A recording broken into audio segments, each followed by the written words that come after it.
ყოველთვის ონლაინში, ყოველთვის მზადაა თქვენი შეკვეთის მისაღებად და ყოველდღიურად ემატება კიდევ უფრო მეტი პროდუქტი.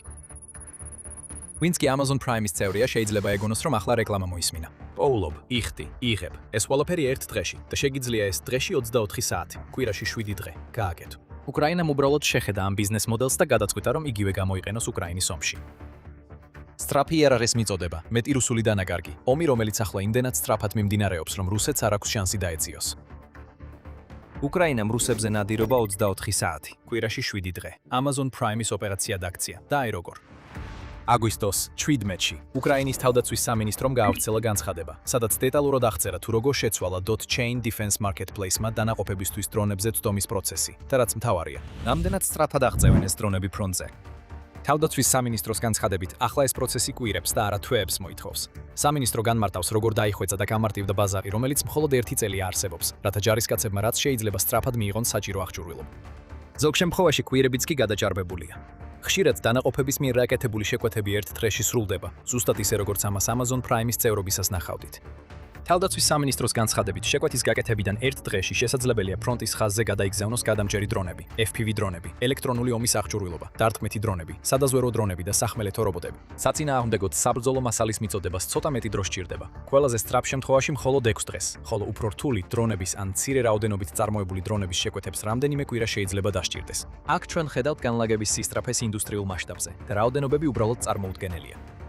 პირველი ოპერაციული წლის განმავლობაში Chain Defense-ი პასუხისმგებელი იყო ფრონტზე უკრაინული დანაყოფებისთვის 1,2 მილიონზე მეტი დრონისა და აღჭურვილობის მიპის მიწოდებაზე. პროდუქციის არჩევანიც იზრდება. ზუსტად ისე როგორც თქვენ შეიძლება დრო გაატაროთ Amazon-ზე სკროლვით, რომ იპოვოთ ოთახისთვის იდეალური ავეჯი, ფრონტზე მყოფი დანაყოფით შეუძლია სკროლოს. 300 სხვადასხვა მწარმოებლის 1181 დრონი და სახმელეთო რობოტი, რომელთაგან თითოეულიც შექმნილია იმისთვის, რომ რუსეთს მაქსიმალური ზიანი მიაყენოს. დანაყოფი ირჩევს იმ დრონებს, რომლებიც მის საჭიროებებს საუკეთესოდ ემსახურება, აკეთებს შეკვეთას და ხშირად ერთ დღეში იღებს საჭირო ტექნიკას. ეს ეფექტურობის საოცარი დონეა, რომლის გაზრდაც უკრაინას სურს. სინამდვილეში იმ მიზეზის ნაწილი თუ რატომ ხედავთ უკვე ასეთ დიდ რაოდენობებს, ისაა, რომ უკრაინა ცდილობს .chain defense, რაც შეიძლება მეტ დანაყოფს ხელმისაწვდომი გაუხადოს. ეს გულისხმობს პროგრამის ხელმისაწვდომობას საბრძოლო დანაყოფებისთვის, რომლებიც უკრაინის შინაგან საქმეთა სამინისტროს ექვემდებარებიან, ასევე მისი თავდაცვის ინდუსტრიისთვის. ტრადიციულ საბრძოლო დანაყოფებთან ერთად, უკრაინის ეროვნული გვარდიის, ეროვნული პოლიციისა და სახელმწიფო სასაზღვრო სამსახურის წევრებიც ყველა შეძლებენ ამ მარკეტპლეისის გამოყენებას. The New Voice of Ukraine-ის 16 მაისის ანგარიშის მიხედვით, ისინი ამას კიდევ 2 წლის განმავლობაში შეძლებენ, მას შემდეგ რაც მათი წვდომის გახანგრძლივების შესახებ გამოცხადდა. განსაკუთრებით ეროვნული გვარდია უკვე სარგებლობდა ამით. მასზე გამოყოფილი 700 მილიონი დოლარი დახარჯა იმ 6 თვის განმავლობაში, რაც ამ მედია საშუალების სტატიის გამოქვეყნებამდე იყო. .chain Defense-ის ონლაინ ბაზრის სწრაფი ზრდა ასევე ასახავს იმას, რასაც უკრაინის თავდაცვის შესყიდვებში ვხედავთ. როგორც ჩანს, მოქმედებს ერთი მარტივი ფილოსოფია: მიიღე სწრაფად, გამოიყენე სწრაფად, დააზიანე რუსეთის სწრაფად. შესყიდვებში ვხედავთ, რომ უკრაინამ 2026 წლის პირველ ნახევარში დაახლოებით 8 მილიარდი დოლარის ღირებულების დრონებზე კონტრაქტები გააფორმა. რაც ორჯერ მეტია, ვიდრე 2025 წლის იმავე პერიოდში შეძენილი რაოდენობა. .chain Defense ამ უფრო სწრაფი შესყიდვის პროცესში ერთ-ერთი მთავარი რგოლია. ისევე როგორც უკრაინის შესყიდვების მიდგომის ცვლილება, რომელიც ახლა ბრძოლის ველის მონაცემების გამოყენებაზე ორიენტირებული შესყიდვების დასახმარებლად, ადამიანის განსჯის ნაცვლად.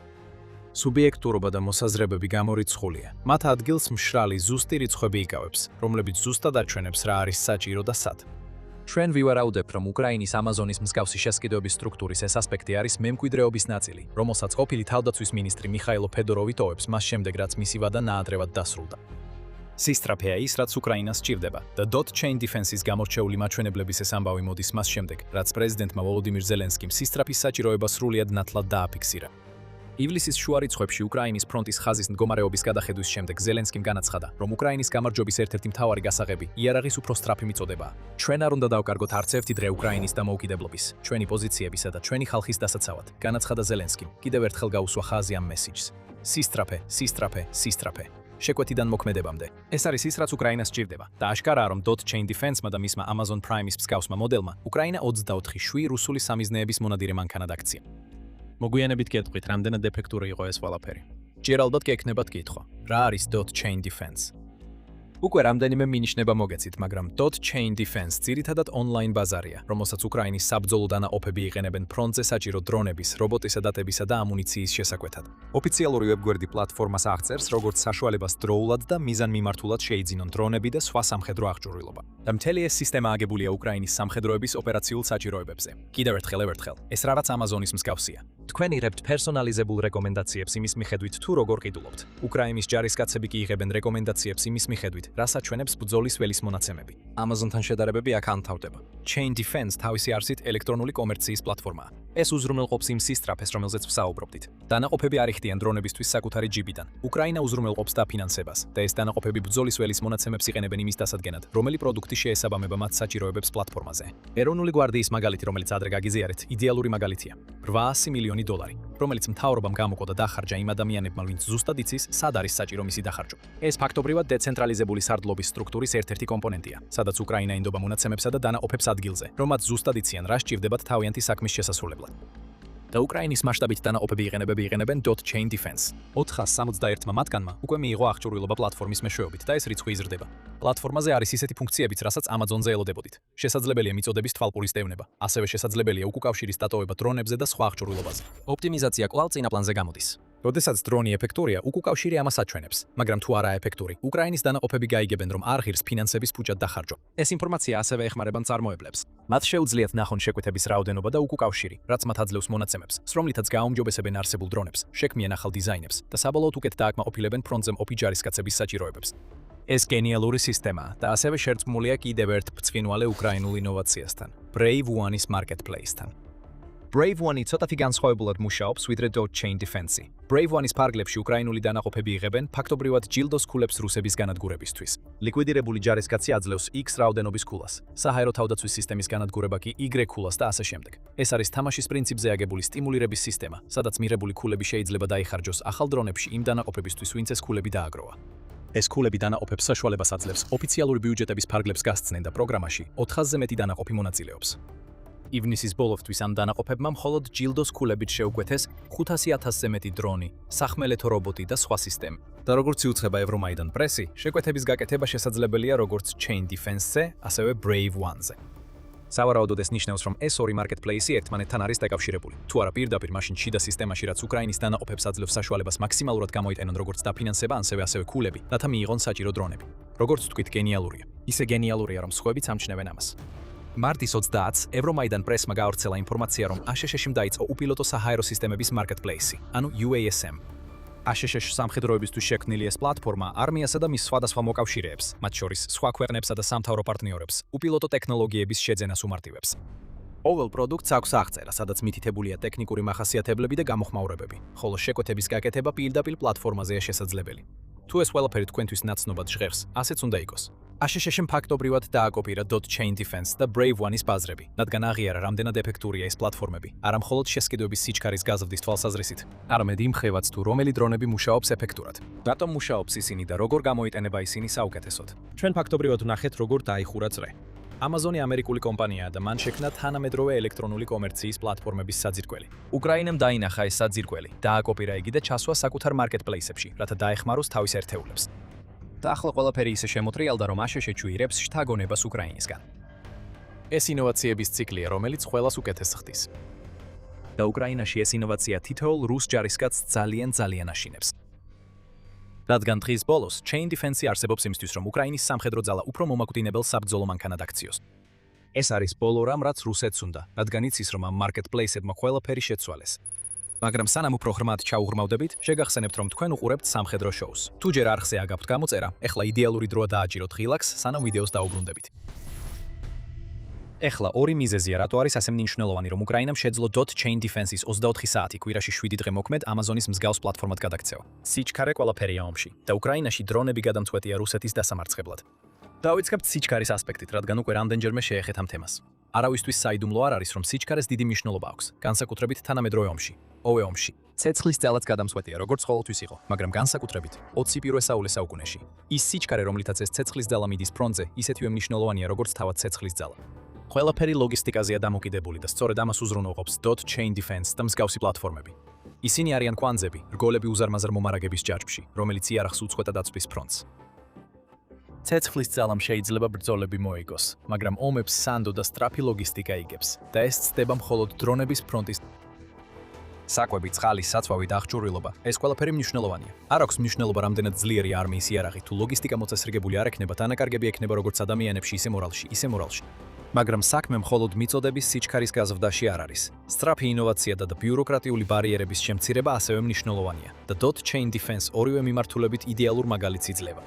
ინოვაციაზე რომ საუბრობთ, აბა ვის კიდევ მოვიდო და თავში აზრად შეექმნა საკუთარი Amazon-ის ვერსია, რომელიც ფრონტის ხაზზე მყოფ ჯარისკაცებს დრონებს უგზავნის. შესაძლოა ისინი შთაგონებული იყვნენ არსებული ელექტრონული კომერციისა და გეიმიფიკაციის პრინციპებით, მაგრამ dot chain defense და Brave One იდეები უკრაინიდან მოდის. ამ იდეებს ახლა უკვე აკოპირებენ, მაგრამ ისინი დიდი ხნის განმავლობაში უნიკალური იყო. ის ფაქტი, რომ უკრაინა არა მხოლოდ იგონებს ამ კონცეფციებს, არამედ სწრაფად და მასშტაბურად ახორციელებს მათ ისე ეფექტურად, რომ შესაძლოა ისინი მაშინვე ამუშავდეს. ერთ-ერთი მთავარი მიზეზია იმისა, თუ რატომ შეძლო მან ბრძოლის ველზე იმ იმპულსის შეცვლა, რასაც 2026 წლის განმავლობაში ვხებავდით. რაც შეეხება ბიუროკრატიის საკითხს, უკრაინის თავდაცვის სამინისტრო ერთ-ერთი პირველი იყო, ვინც ამას ყურადღება მიაქცია. მას შემდეგ რაც chain defense დანაყოფებისთვის ხელმისაწვდომი გახდა. თავდაცვის სამინისტროს გადაწყვეტილებამ გააუქმა ზედმეტი ბიუროკრატია შესყიდვებში და ბრიგადებს რეალური ავტონომია მიანიჭა. სამხედროებს ახლა შეუძლიათ რამდენიმე დაწკაპონებით აერჩიონ მათთვის საჭირო უპილოტო საფრენი აპარატები ხანგრძლივი დამტკიცებებისა და დოკუმენტაციის გარეშე, განაცხადა სამინისტრომ 2025 წლის სექტემბერში. ამ სისტემით მოთხოვნები აღარ უნდა გადაეგზავნოს ბრძანების ჯაჭვში ზემოთ. დანაყოფებსაც აღარ უწევთ დაელოდონ ჯერ მეთაურის, შემდეგ გენერლის და შემდეგ თავდაცვის სამინისტროში ვიღაცის დამტკიცებას, სანამ შეკვეთის პროცესი საერთოდ დაიწყება. ისინი იღებენ დაფინანსებას, ამოწმებენ chain defense და რამდენიმე დაწკაპონებაში უკვეთავენ იმას, რაც სჭირდებათ. მარტივი, ადვილი და რუსეთისთვის დამანგრევლად ეფექტური, როცა საქმე ეხება უკრაინის თავდაცვის გადაცვის გაძლიერებას და შეტევითი დანაყოფების აღჭურვას, რომლებიც ფრონტის ხაზზე ტერიტორიებს ათავისუფლებენ. საბრძოლო ველის სისწრაფე გადამწყვეტია და უკრაინა ამ ფაქტის საუკეთესო მაგალითია, რაც კი ვინმეს 10 წლეულების განმავლობაში უნახავს. მისი უნარი არა მხოლოდ ადაპტირდეს იმას, რასაც რუსეთი უპირისპირებს, არამედ დამოუკიდებლად ინოვაციები შეიტანოს საკუთარი საბრძოლო საჭიროებების დასაკმაყოფილებლად. მსოფლიო საჩვენა, რომ ომებს მხოლოდ საუკეთესო იარაღზე წვდომა არ იგებს. იმის ცოდნა, როგორ გამოიყენო ის, რაც გაქვს და შენი იარაღის გარშემო ჭკვიანი სისტემების შექმნა, მაგალითად, საბრძოლო ველზე აღმოჩენის სისტემების შექმნა, მონაცემების შეგროვება გადაწყვეტილებების მისაღებად და შესყიდვების პროცესის გამარტივება. ყველა ეს ფაქტორი ისეთივე მნიშვნელოვანია, როგორც თავად იარაღი. Dot chain defense-ის პლატფორმა არის იდეალური მაგალითი იმისა, თუ როგორ ერთიანდება ეს კონცეფციები. მაგრამ სწორედ მეორე მიზეზი და ამ პლატფორმის მთავარი აღჭურვილობა, დრონები, არის ის, რაც რუსეთს ნამდვილად აშინებს. ისინი ეფექტურები იყვნენ მთელი ომის განმავლობაში და ახლა უკრაინისთვის უფრო მნიშვნელოვანია ვიდრე ოდესმე. ციფრები ყველაფერს გვეუბნება იმის შესახებ, თუ რამდენად მნიშვნელოვანი გახდა დრონები უკრაინისთვის. მხოლოდ წარმოებაც კი აჩვენებს, რომ უკრაინა აშკარად ხედავს დრონების ეფექტურ გამოყენებას, როგორც ომის შესაძლო გამარჯვების საშუალებას. ივლისის Tech Radar-ის სტატიის მიხედვით, უკრაინამ დაადასტურა, რომ 2026 წლის ბოლომდე 10 მილიონ დრონს აწარმოებს. ეს მხარდაჭერილია დრონების შეთანხმებების გაფორმებით, როგორიცაა 1.1 მილიარდი დოლარის შეთანხმება, რომელიც უკრაინამ გააფორმა ევროკავშირისგან დრონებისთვის მეტი დაფინანსების მისაღებად. 10 მილიონი არის მნიშვნელოვანი ეტაპი, მაგრამ არა პიკი. უკრაინის შემდეგი მიზანია მიაღწიოს იმას, რომ ყოველწლიურად 20 მილიონი დრონი აწარმოოს და გავრცელებული ინფორმაციით გეგმები უკვე მუშავდება, რათა ეს წარმოების გაორმაგება შესაძლებელი გახდეს. უკრაინამ ბევრი სკეპტიციზმი გადალახა, რომ ამ ეტაპამდე მოსულიყო. როგორც ზელენსკი თავად იხსენებს, მახსოვს, როცა პირველად საჯაროდ გამოაცხადეს სახელმწიფოს გეგმა. წელიწადში 1 მილიონი დრონი, ყველგან დიდი სკეპტიციზმი იყო, როგორც ქვეყნის შიგნით, ისე მის გარეთ. ჩვენ ვაწარმოებთ 10 მილიონ დრონს წელიწადში. 10 და მალე ეს 20 გახდება. ეს დრონები მუდმივად არიან უკრაინაში, ფრონტზე, ახლო ზურგში და თვით რუსეთშიც კი. კიდევ ერთხელ, ეს რიცხვები გვაჩვენებს, რატომ მიემართება უკრაინა ასეთი მასშტაბური დრონების წარმოებისკენ. 2026 წლის დასაწყისისთვის პოლიტიკო იუწყებოდა, რომ უკრაინის ომში ორივე მხარეს დანაკარგების 70-80% დრონების მიერ იყო გამოწვეული. ეს რეალურად ცუდია რუსეთისთვის, მიუხედავად იმისა, რომ მასაც აქვს საკუთარი წარმატებები დრონების გამოყენებაში, როგორც ამას ლატვიის კონსტიტუციის დაცვის ბიურო აღნიშნავს. ბიუროს თქმით, ეს ომს ტაქტიკურ დონეზე უფრო დინამიურ ხდიდას, მაგრამ დინამიურს ხდის, მაგრამ ამცირებს შანსს, რომ რომელიმე მხარემ სტრატეგიული გარღვევა მოახდინოს. რუსეთს სტრატეგიული გარღვევები სჭირდება. უკრაინამ კი თავისი დრონები უნდა გამოიყენოს, რომ რაც შეიძლება მეტი დანაკარგი მიაკენოს მოწინააღმდეგეს და მიზანმიმართული საპასუხო კონტრშეტევები განახორციელოს. რადგან დრონები ახლა ომის ასეთი მნიშვნელოვანი ნაწილი გახდა, მათი გამოყენებით უკრაინა ბევრად უფრო მეტ სარგებელს იღებს ვიდრე რუსეთი. პროცენტული მაჩვენებლები წლის დასაწყისთან შედარებით გაიზარდა. სტრატეგიული და საერთაშორისო კვლევების ცენტრის მიხედვით, დრონები რუსეთის დანაკარგების 90%-მდე არიან პასუხისმგებელნი, რაც ნიშნავს, რომ ადამიანებს შორის შეტაკებები სულ უფრო იშვიათი ხდება. კიდევ ერთხელ, ეს კარგია უკრაინისთვის და ცუდია რუსეთისთვის. ეს ნიშნავს, რომ რუსი ჯარისკაცები ხშირად იღუპებიან ისე, რომ უკრაინის ჯარისკაცების გამაგრებული პოზიციებიდან გამოძევების შანსიც კი არ ეძლევათ. დრონები ისეთივე ეფექტურია ოკუპირებულ ტერიტორიებზეც, სადაც უკრაინა 2026 წელს საშუალო მანძილზე დარტყმების კამპანიას აძლიერებს. 13 აგვისტოს სტატიაში მილიტარნიმ გაამჟღავნა, რომ უკრაინის ძალებმა ივლისში დრეში 250-ზე მეტი საშუალო მანძილის დარტყმა განახორციელეს. რაც ჯამში დაახლოებით 7800 შეადგენს. რაც თავის მხრივ ივნისის მაჩვენებელზე 126 ჯერ მეტია. რუსეთი უბრალოდ ვერ ახერხებს უკრაინის დრონებისგან თავის დაღწევას და მას შემდეგ რაც მისი Amazon Prime ოპერაცია Chain Defense-ის მეშვეობით დაარსდა, უკრაინა მხოლოდ გააუარესებს სიტუაციას. დრონების მასიური წარმოება უზრუნველყოფს, რომ პროდუქცია თითქმის ყოველთვის ხელმისაწვდომია პლატფორმაზე. დაამატეთ ამას მიწოდების სისწრაფე და რუსეთის ძალებს ისეთი შეგრძნება ექნებათ, თითქოს ჰიდრას თავებს აჭრიან. როცა ერთი დრონი ჩამოვარდება, ყოველთვის მეტი მოდის მის ადგილას. უკრაინის აქცენტი დრონების შესყიდვის პროცესის გამარტივებაზე, რაც ამცირებს დრონს მისი დანაყოფებამდე მისასვლელად საჭირო დროს. კიდევ ერთ შედეგს იძლევა. ეს ამცირებს რუსეთისთვის ზიანის მიყენების ხარჯებს. Business Insider-მა 18 აგვისტოს გამოაქვეყნა საინტერესო სტატია, სადაც დეტალურად არის განხილული სხვადასხვა ხარჯები, რომელსაც უკრაინა თითოეული წარმატებისთვის იხდის. ივნისის მონაცემების მიხედვით, უკრაინა საშუალოდ $22 ხარჯავს თითო დაზარალებულ რუს სამხედრო მოსამსახურეზე. ხარჯი მცირდება და შეადგენს $74 თითო რუსულ ტექნიკაზე და $87 ინფრასტრუქტურულ ობიექტზე დარტყმისთვის. ეს ხარჯები უკიდურესად დაბალია და ეს ყველაფერი შესაძლებელი ხდება იმით, რასაც უკრაინა აკეთებს თავის დრონებით. იარაღი, რომელიც ასობით ათას თუ არა მილიონ დოლარს ხივს, არ არის უმნიშვნელო, მაგრამ ის აღარ არის ერთადერთი ან მთავარი არჩევანი. ყველაფერი ეხება დრონებს. და ყველაფერი, რასაც უკრაინა აკეთებს იმისთვის, რომ დრონები სწრაფად მიაწოდოს თავის ჯარს, როგორც ეს Chain Defense-ის შემთხვევაში ვხედავთ, კიდევ უფრო ამცირებს ამ ხარჯებს. რუსეთისთვის უკრაინის Amazon Prime-ის ოპერაციის ყველაზე მნიშვნელოვანი გავლენა ისაა, რასაც ისინი ბრძოლის ველზე განიცდიან. უკრაინა რუსებზე მონადირე მანქანად იქცა და მსხვერპლის სტატისტიკაც ამას ადასტურებს. ივლისში რუსეთმა 2026 წლის ამ დროისთვის ყველაზე მძიმე თვე გადაიტანა, იუწყება Kyiv Independent. 42860 რუსი ჯარისკაცი დაიღუპა ან დაიჭრა მხოლოდ 31 დღეში. თუ ვივარაუდებთ, რომ სიმართლე ამტკიცება, თითქოს რუსი მსხვერპლის 90% ახლა დრონების მიერ არის გამოწვეული. ეს ნიშნავს, რომ ამ მსხვერპლთაგან 38554 გამოწვეულია იარაღით, რომელიც შეიძლება Chain Defense-ზე შეიძინო. და მდგომარეობა კიდევ უფრო მძიმდება, როცა მთელ წელს განვიხილავთ, რადგან ივლისის ბოლოსთვის რუსეთმა თითქმის 225500 ჯარისკაცი დაკარგა. თუ ამ 80%-იან შეფასებას გამოვიყენებთ, ეს ნიშნავს, რომ უკრაინის დრონების ომში რუსეთმა 202950 ჯარისკაცი დაკარგა. სწორედ ეს არის მთავარი აზრი. უფრო მეტი დრონი, რომლებიც ფრონტზე უფრო სწრაფად ვიდრე ოდესმე აღწევენ, ანადგურებს რუსეთს. არა, სამეფო კარის თამაშების ახალი სეზონი არ გამოდის. ჩვენ გულისხმობთ იმას, რომ ზამთარი უკრაინაში სულ რამდენიმე თვეში დადგება. და ზამთართან და შემოდგომასთან ერთად მოდის ხეების ფოთლების წვენა და იმ საფარის გაქრობა, რომელზეც რუსეთი ეკორდნობა ჯარების ფრონტის ხაზის უკან შეღწევისთვის. გვაქვს შეგრძნება, რომ Chain Defense-ი აქტივობა ახალ დონეს მიაღწევს, როცა ომი 2026-ში უფრო ღრმად შევა და ამის შედეგად რუსეთი საკუთარ ჯარისკაცთა სისხლით ძალიან ძვირად გადაიხდის. უკრაინის Amazon Prime-ის მსგავსი დრონების ბაზარი ამას უზრუნველყოფს და რუსეთის შიგნითაც. უკრაინა ბრძოლას უფრო ტრადიციულ Amazon-ის მსგავს სტრუქტურაში გადაიტანს. უკრაინის ყველაზე გონივრულ ნაბიჯში, ომის განმავლობაში კიდევ უფრო მეტი ველური კენკრა იქნა მოკრეფილი. ყველაფერს ამის შესახებ ჩვენს ვიდეოში გაიგებთ. მაგრამ სანამ გააგრძელებთ, იცოდეთ, რომ აქ ნაჩვენები ყველაფერი რეალური ადამიანების მიერ არის გამოკლეული, გადამოწმებული და შექმნილი. თუ ამას აფასებთ, გამოიწერეთ არხი, დატოვეთ კომენტარი ქვემოთ და განიხილეთ წევრობა ექსკლუზიურ კონტენტზე წვდომისთვის. გმადლობთ ყურებისთვის.